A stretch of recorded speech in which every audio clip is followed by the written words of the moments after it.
As a prostate doctor, I'm begging seniors stop doing this before bed. Why you're waking up so much, and what no one told you about it. Have you ever woken up in the middle of the night?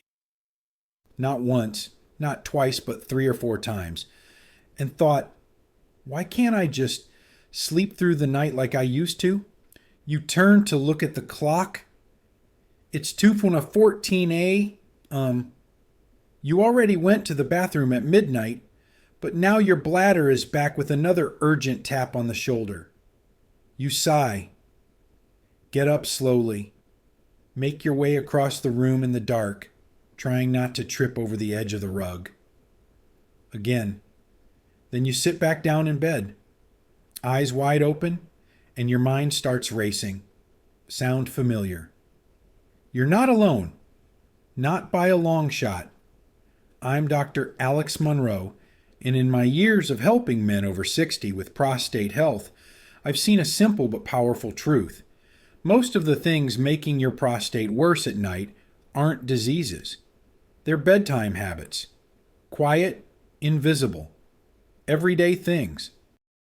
From what you drink, to how you lie in bed, even how you feel emotionally before falling asleep, it all adds up. The good news: once you know what to fix, your body can finally do what it's been trying to do all along: heal. So don't worry. We're not going to throw pills at the problem.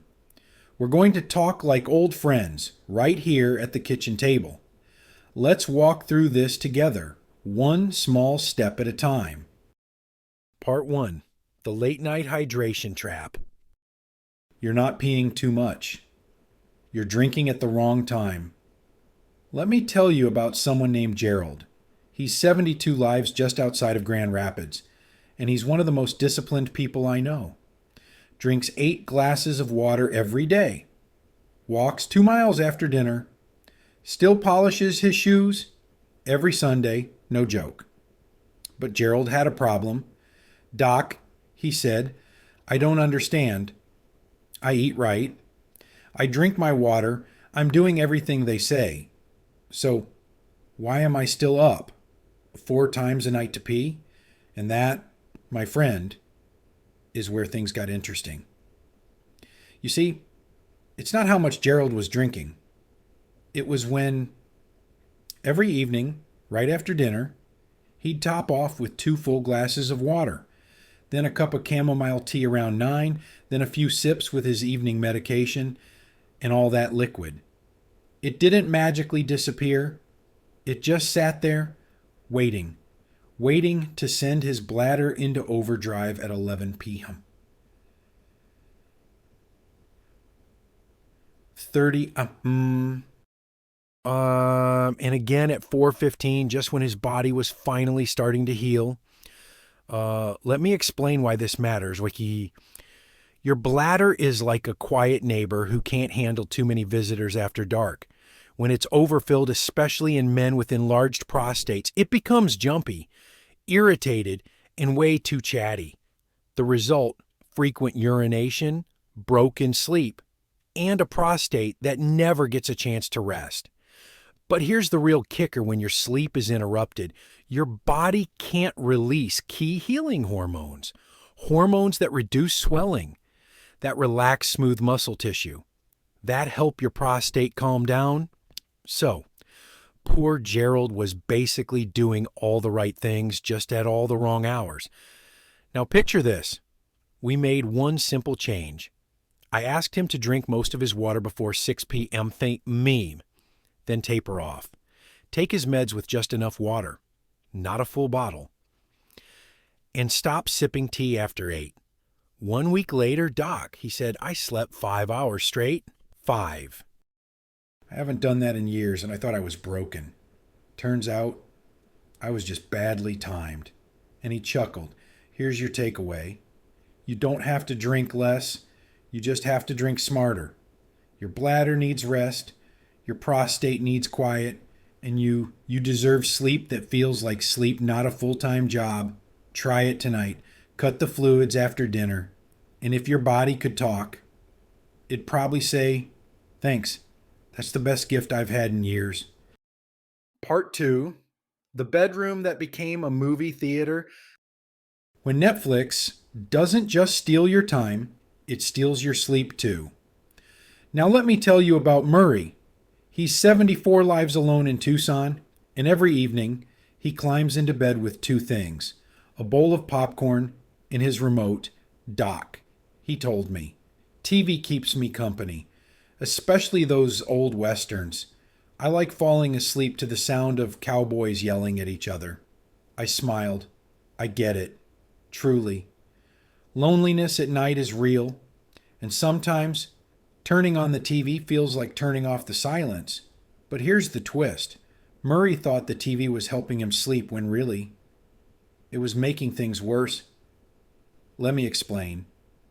When you lie still for hours, watching TV, especially in bed, something sneaky happens.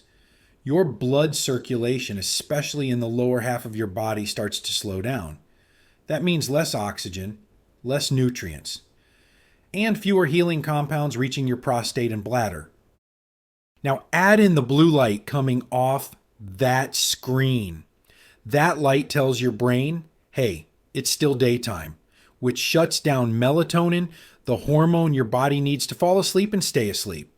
So what you end up with is this: a prostate that's inflamed, a bladder that's twitchy, and a brain that thinks it's watching High Noon in the middle of the night.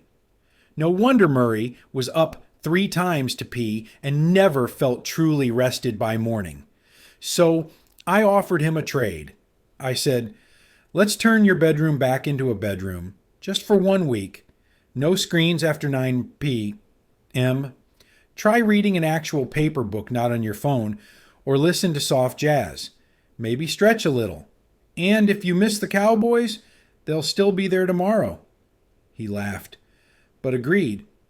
A week later, he called me with a surprise in his voice. Doc, he said, I've been falling asleep faster, and I'm only waking up once a night now. Turns out the Cowboys were noisy roommates.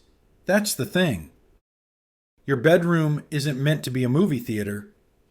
It's meant to be a place of quiet repair, a space where your body unwinds, your nerves settle, and your prostate finally gets the rest it's begging for. So tonight, try turning off the screens early. Replace noise with stillness. Replace blue light with soft light. Replace reruns with real rest. Because better nights don't start with better entertainment. They start with better boundaries. And trust me, your body remembers the difference. Part 3, going to bed, full and not with food. What your colon has to do with your prostate, hint a lot. Now this next part might feel a little awkward, but hey, if we're sitting here like family, we might as well talk about everything. Right. Let me introduce you to Bob. Bob is 68 lives in Oregon and proudly grows the world's most uneven tomatoes in his backyard. At one of our checkups, Bob sat down, looked me straight in the eye, and said, Doc, I'm not sleeping well. I wake up feeling full, and not just in my bladder. I asked him a few simple questions. Turns out, Bob was going to bed, constipated, more often than not. And here's something most people, even younger folks, don't know.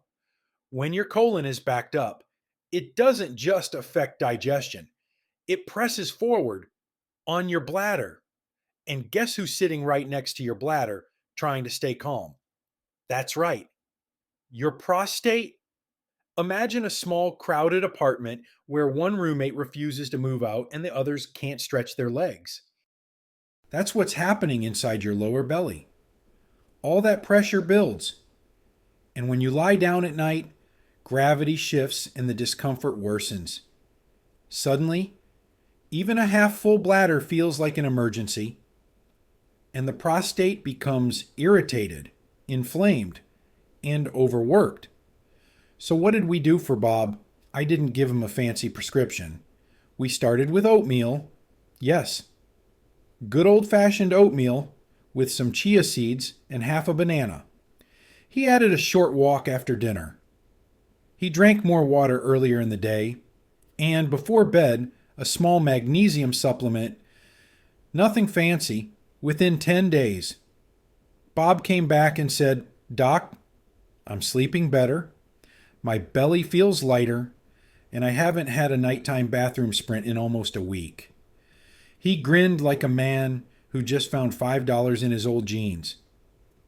Let me tell you what I told him. Your digestive system and your prostate, they're not roommates. They're room sharers. And when your colon is backed up, your prostate gets squished. So if you're someone who tends to put off going, or you eat heavy late night dinners and feel bloated in bed, your prostate is paying the price. Give your gut a little help. Some fruit in the morning, some light stretching after meals. And don't ignore the urge when nature calls, because sleep isn't just about closing your eyes. It's about giving your organs space to rest, not wrestle. Part 4, I'll just hold it till morning. The dangerous delay. That one small trip to the bathroom. It's more important than you think. Let's talk about one of the simplest and most ignored bedtime habits. Not going to the bathroom before bed. Now, I know what you might be thinking, but Doc, I don't really have to go. Or I already went an hour ago. What's the point? Or, and this one's my favorite from Mr. Jim in Tallahassee. If I don't think about it, maybe my bladder won't either. Jim.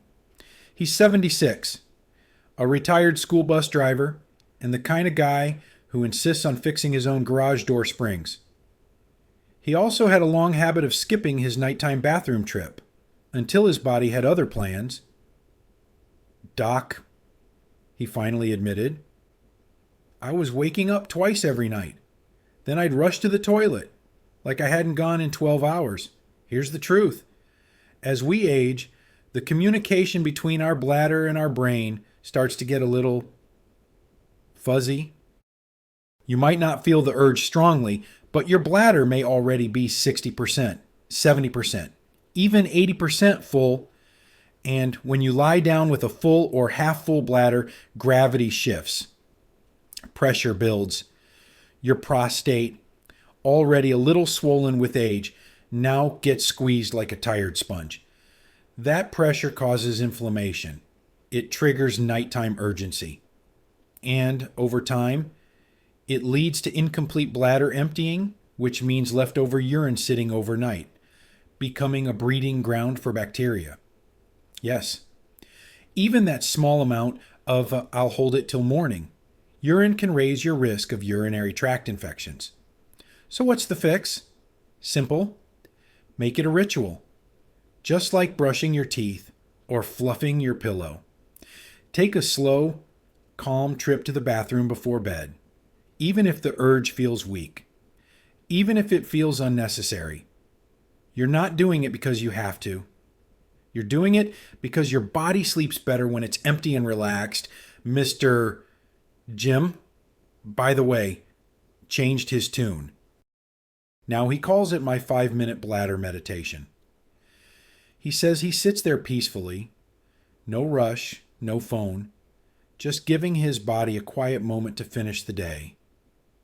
He sleeps deeper, wakes up less, and he says his mornings feel less like a mad dash and more like a soft landing. So tonight, do your body a favor. Don't wait for urgency to take care of yourself. Just go, slowly, mindfully, kindly. Your prostate will breathe easier, and so will you. Part 5, the salty snack saboteur.